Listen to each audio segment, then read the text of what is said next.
This is a video to help you fill in the handout for 2 steps a month, water, water, water.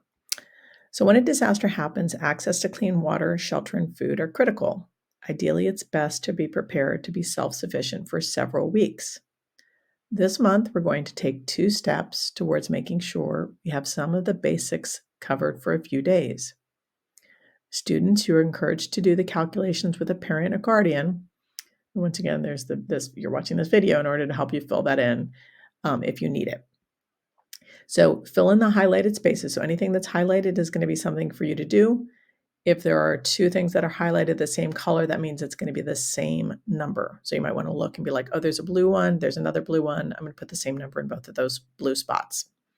Step 1. So first you want to see where is there safe drinking water sources in your house before you had an emergency. So floods, earthquakes, pipes, breakages, or other events could cause us to lose water or have water that is unsafe to drink. So we're going to learn about where are some sources available in your house right now or sources that you could purify in order to make them safe to drink. Safe water sources. So obviously you've got like ice in the freezer in the form of ice cubes, but also think outside of just water. So you're wanting to stay hydrated. So you could drink liquid from canned juices and canned fruit. If you also have a hot water tank, those are the like round ones, not the tankless water heaters that don't have any water in them. That would also be a source of water, assuming the water heater has not been damaged. So unsafe water sources. So note that these sources are to be used only if other water is not available. So they must be purified and they're better used for hygiene and cooking, not drinking. So the tank of the toilet, that's the part behind, not the bowl, don't flush that water. So that's a source of possible drinking water after you purify it. If you have a swimming pool or spa, you can use that water for bathing and cleaning. You don't want to use it for drinking. It's got too many chemicals and it's not able to be purified, but it would be a good source of being able to clean yourself or dishes or whatever. If, for example, you're getting advance notice of like a winter storm where pipes might freeze, you could fill a bathtub with water. But obviously, where we are in California, that's not the issue.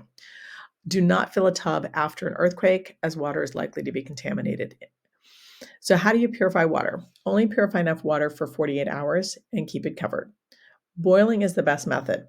So if necessary, if the water has got some like gunk in it and it's not clear, you would filter it first through cloth or a coffee filter and then bring it to a rolling boil for at least 1 minute. This is the safest method, but you might not have the energy or energy might be limited.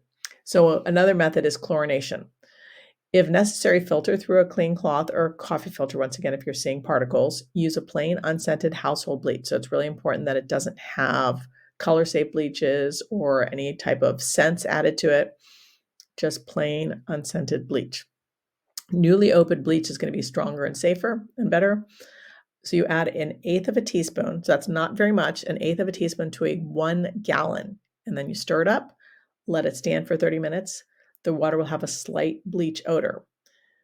If it doesn't, then that means that, there's still stuff that might get you sick in it. So if it doesn't smell like bleach, you're going to add another 1/8 of a teaspoon, let it stand for another 15 minutes.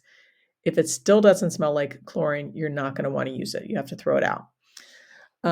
Once again, you're not drinking straight bleach. You're drinking a very small bit of bleach added to a gallon of water.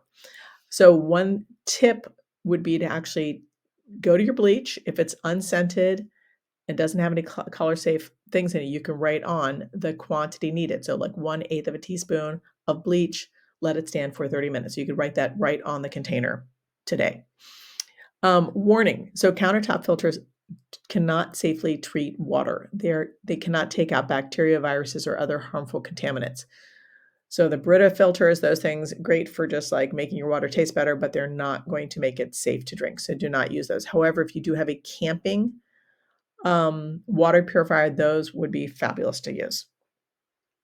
Okay, step 2. So this is the part where you need to fill things in. And once again, you can see like there's orange here and there's orange there. That's going to be the same color. So step 2, securing water. Calculate how much water you will need to last 2 to 3 days 2 to 3 weeks, 14 to 21 days. So in our area, at least where I live in the East Bay, they're expecting, with the 7.5 earthquake, we might not have services for 6 months.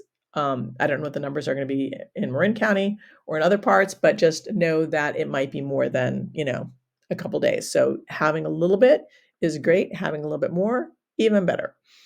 So an absolute minimum is to have water for 3 days.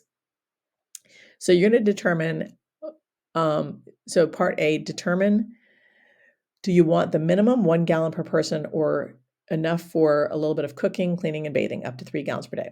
So let's say, for example, this person, this, household, they decide to go for, maybe 2 gallons per day, kind of like in between plan. So part B, calculations. Part 1, needs. First, you're going to calculate how much water you would like to have to meet your needs and to determine how long you would like to be self-sufficient. For days, put in 14 to 21. So in that green part, let's say I'm going to say my family wants to do 14 days, 2 weeks. And so let's say, for example, there are 4 people in my household. And as I said, we're going to do the 2 gallons per day. So I'm taking the same color. And once again, you can pause the video as you need to, just to kind of keep up with it. So then what I'm going to do is I'm going to multiply that all out to get the number of gallons that my family would need in order to last us for 14. Okay, so 4 times 2 times 14 is 112 gallons. And you can see an example below of a different family with 3 people and 1.5 gallons for 21 days. So part 2, before you be like, we need 112 gallons, you want to assess how much water do you currently have available right now at this moment. So look at how much water you already have available in your house. So in my house, we have a water heater, and the round water heaters could be anywhere from 30 to 60 gallons. So let's say my water heater is 45 gallons. And in my house, let's say we have so toilet tanks. Let's say we have 2 toilets in this house, and the number of gallons in the back part of the tank is about 2 gallons, and let's say that I have 2 toilets in my house. So 2 times 2 would be 4. And do I have any other sources of drinking water available? So let's say, for example, I always have at least like 2 gallons of water in, my fridge, in the form of juice or something like that. So I've got some type of liquid available. So then I add those sources up. So 45 plus 4, 49 plus 2. So I have 51 gallons that are currently available to me at this moment. So once again, we're looking at the colors. So we're trying to now find out, how much do I want? How much do I have? And then part 3 is, how much additionally would I need in order to meet that total amount that I want? So the blue part here is 112. So I have 112 gallons that I want to have in total. My family wants to have in total. We have currently 51 gallons available to us. So then I want to find out how much are we lacking. So 112 minus 51 is 61 gallons. So if we wanted to, and once again, you're not required to do this, but we're walking through the steps of how, someone would plan to do this. So part 4, containers. Determine the size of the containers you will need. You're going to want to get additional water stored. That's the amount of, from part 3, right here. There are a variety of container sizes. Some readily available sizes are 30 gallons and 55 gallons. There are also some larger ones that are sold as rainwater catchment containers that can be kept outside and filled with municipal water or rainwater, but you need to purify rainwater because of stuff that might have been in your roof. Make sure that the containers are food grade safe. So once again, I'm looking, I see a magenta section, so 61. And it said there's 30 gallon ones and 55 gallon ones. So, it looks like if I got a 30 gallon one, I could get 2 of them. So 30 times 2, and that would get me close to 61 gallons. And once again, here's an example for you. Um, Finding a container, many local outdoor stores have 3 to 10-gallon water storage containers. Larger storage containers can often be found online and at some hardware stores. Remember to make sure they are food grade. Also, if several people buy them together, you can sometimes save on shipping cost. Warning, if you live in an area where it freezes, the containers cannot be outside in the winter or they will bust and the water expands. Um, and then once again, if you're putting water in, you're going to want to put the expiration date on. So if you've purchased bottled water or you've added water to one of these containers, you want to put the date that you put it on and be clear that water does not last forever. I mean, it's going to be there forever, but it could increase the number of microbes in it over time. So if you use tap water to fill a container, change the water in your container every 6 months, or you can also add 2 drops of plain unscented bleach for every gallon to limit the bacterial growth and fungal growth in the water. If the concern is earthquakes, then you will want to store these containers outside. Once again, not everybody has that option, so you have to think what works best for you.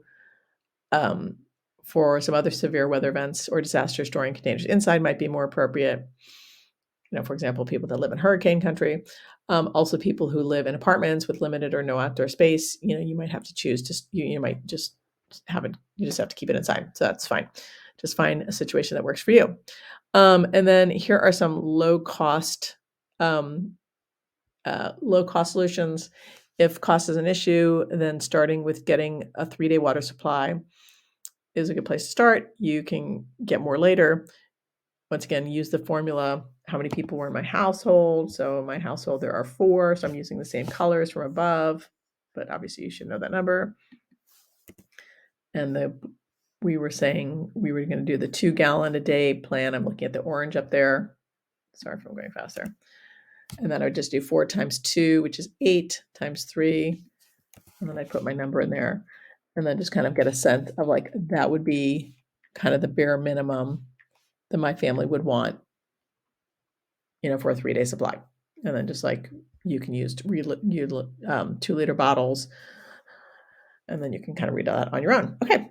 So once again, you are going to sign this. Obviously, I'm going to see that there's some math done on here. Your parents or guardians will respond via an email on Actually. Okay. Hope that's helpful.